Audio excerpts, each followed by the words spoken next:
So hi investors, welcome to the channel, and today we are gonna decode Q2 FY26 result and even Concall of the one of the interesting NBFC in microfinance, not in microfinance but MSME space. So that's a quite crazy space where they are kind of dominating, and they are backed by Apollo Group, and this company is a part of Apollo Group. So let's do a deep dive on it.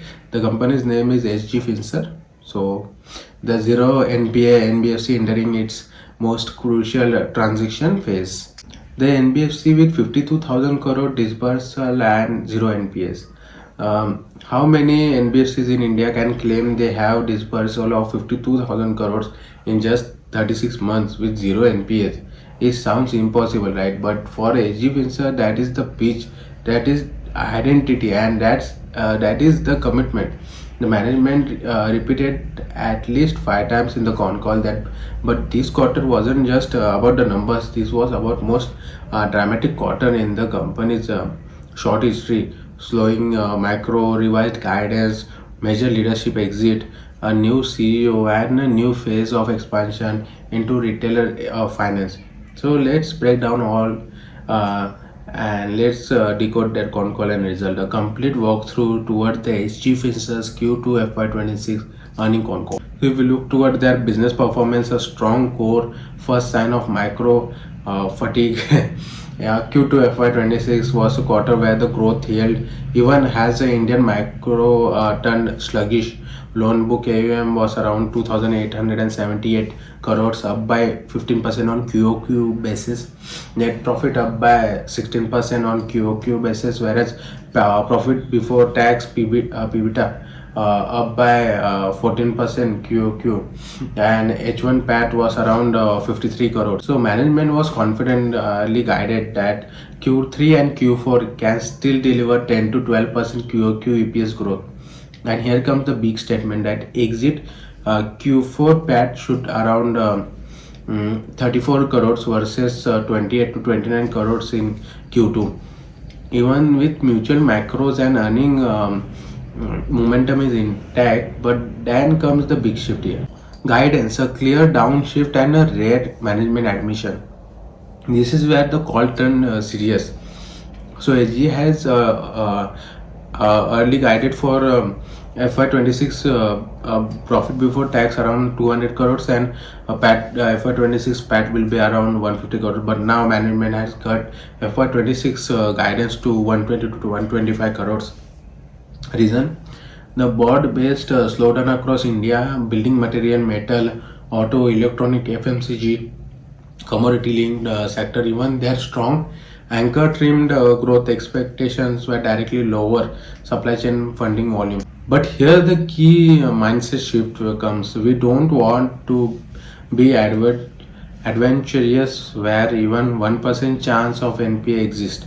So, but they are rather miss growth than promising an asset quality.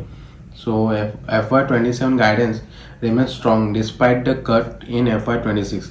So the company reaffirmed that FY27 profit before tax will be around 240 to 250 crores.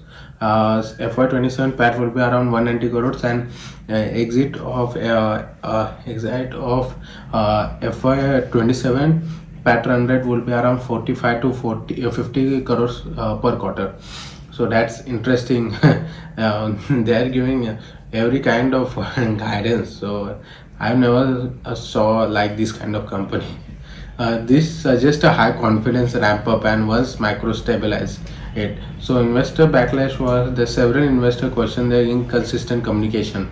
The CEO publicly acknowledged that forecasting PAT we could have done differently, but important momentum, a rare humility, and signals a maturing management team. So the management changes, a full transition phase begin.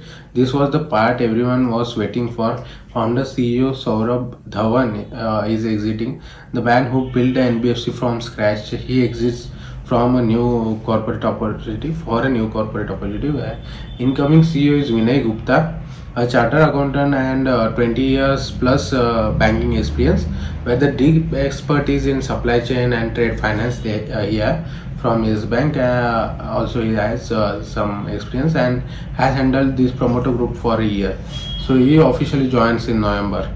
And CFO also exists. New internal candidate promoted. Outgoing CFO and CEO was Sahil Shika. And incoming CEO is Sanjay Rajput, 18 years plus experience. Earlier head of finance and an account. So internal audit head replaced Prince Shukla, 6 months in role, replaced by Saurabh Mishra, an ex Grant Thornton and seasoned audit professional. Board strengthened by Group CFO Deepak Goyal added an independent and non-executive director to keep continuous oversights. Is this too much churn? Investor asks this directly. The management reply a coincidence, but the transaction has smoothly with 60 plus days of overlap. They are trying to show that the architecture of the business is stable enough to survive leadership changes. Zero NPA philosophy, the core DNA of SG Finserve. For the 20th time in the Concall, management repeated that we have zero NPA on 50,000 crores of disbursement. Our model does not allow the risk to enter. It's not bargaining, it's their mode. So why is the supply chain finance is safer for them? Anchor backed, okay, it's payment directly routed to anchors and end use of every rupee is controlled. Even though stop supply causes protect collection, no OD or CC misuse. Only industry traders are anchors. Management even said that we might get some NPAs in coming years, but SCF is far safer than term loan or PL or BL. So a rare, honest plus confident in stand they have. If we look toward the business strategy and anchor first, risk first, tech enabled. So SG Finserve is critically clear on strategy. So 1000 plus MSME financed, 50 top Indian corporate are anchors. Even deep integration into customer systems. No push into tier 2 anchors, no risky expansion just for volumes. Sector mix building material plus metal 50 to 60%, animal electronic plus IT was around 20% and Oppo alone was 20%. So auto, Tata Motors, Mahindra, Ashok Leyland, JSW, philosophy feels that whatever sales of the shelf that gets rapid automatically, meaning the high velocity inventory is equal to high velocity repayment. If we look toward their new growth drivers, retailer finance, one major reveal that SG Finserve is now going one level down from distributor to retailer. Why? Higher yield they have there. NIMs can raise by 200 to 300 BPS on retailer financing. Lower risk because program structure remains stop supply protection, even disbursement anchor FLDG, joint and selection for retail pool. Even this could push overall NIM upwards by 100 to 150 BPS in coming years. So huge lever for FY27 and 28 profitability. Closing down the vendor finance business, old vendor finance product requires 25 to 30 crores exposure. 60 to 90 days cycle it was, and mid corporates were a part of it, and management didn't like the single borrower concentration, so they exited it completely, and now the model is 100% dealer or distributor plus retailer finance. Similar, safer, more scalability. If you look towards yield, NIM, cost control, funding, yield dropped from 12.4% to 11.5%, but intentionally. Why? They onboarded Tata Motors, Tata Steel, Mahindra and Mahindra. This anchor come with lower intentional yield around 11%, but higher volume and higher credit quality. So cross sell potential and yield rises over time with deeper penetration. NIM outlook was around comfort zone 12 to 13%. Expected expansion was up by 50 to 100 BPS in 2 years. So cost to income, a digital heavy model is but very low OPEX, improving from 70 BPS 60 bps, 55 bps over next 2 years they are talking about. And funding improvement of CFO was around 8.5 25% and falling it is. So 15 banks plus FIs onboarded. Equity base was around 1,071 crores. Warrants were around 338 crore to come in April 2026. Leverage coming from 1:2 to 1:3. ROE aims to first 15% and then 18 to 19%.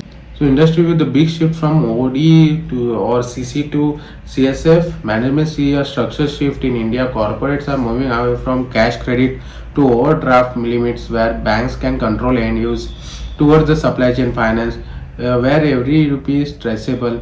CSF is here to growth. There is enough space for everyone.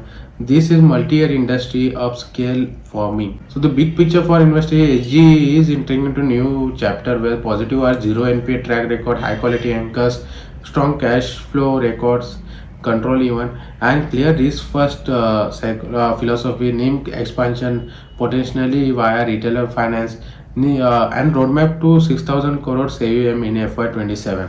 So, and the concern is that major leadership transition, FY26 guidance downgrade, macro sensitive business, and high reliance on few customers. So, but the company is confident that its architecture, government, risk culture, and anchor relationship can outlast individual. And FY27 could be the big year for AG Finserve jump into a new profitable orbit. So that's it from my side. If you found this detailed breakdown useful, hit like, share and subscribe button and comment on me below.